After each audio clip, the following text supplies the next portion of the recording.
Charles III se faisait une joie de passer quelques jours en France la semaine prochaine. Dans son emploi du temps bien rempli à quelques jours du couronnement, le souverain de 74 ans avait prévu un crochet par Paris pour saluer le président Emmanuel Macron avant de se rendre en Gironde sur un domaine viticole et de s'envoler ensuite pour Berlin.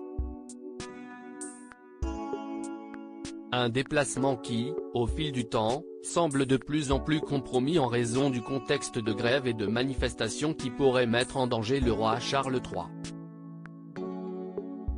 Si le palais de Buckingham suit avec grande attention le déroulement des événements, pour l'heure, aucune annulation n'est à l'ordre du jour. Le voyage de Charles III en France est maintenu mais serait sur le point de connaître quelques bouleversements. Son arrivée prévue lundi 27 mars doit être suivie d'une cérémonie à l'Arc de Triomphe, d'un discours au Sénat, de plusieurs rencontres officielles pour se conclure en banquet d'État jusqu'à l'heure attendue au château de Versailles. Mais si est-il justement là que ça coince?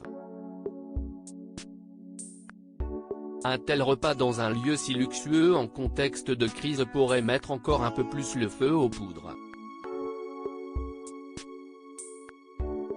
D'après les informations de BFM Télévision, le dîner prévu lundi soir au château de Versailles pourrait ne pas avoir lieu, les autorités envisagent de déplacer l'événement peut-être, sans doute, à l'Élysée, en raison de probables manifestations aux abords du château lundi après-midi a-t-il été annoncé. Aucune décision ne sera prise à la hâte. Il y a néanmoins fort à parier que la journée noire annoncée ce jeudi 23 mars fasse basculer toute l'organisation.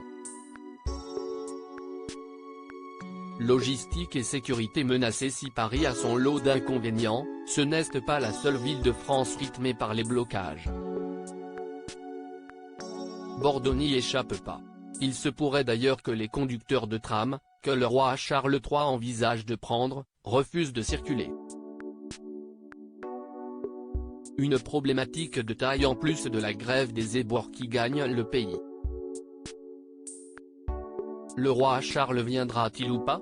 Malgré les mots rassurants de la France concernant une venue ultra sécurisée, le doute persiste. Les proches du roi craignent qu'un mouvement de foule dégénère en raison des rassemblements sauvages et donc non connus des services de sécurité. Ça peut se comprendre.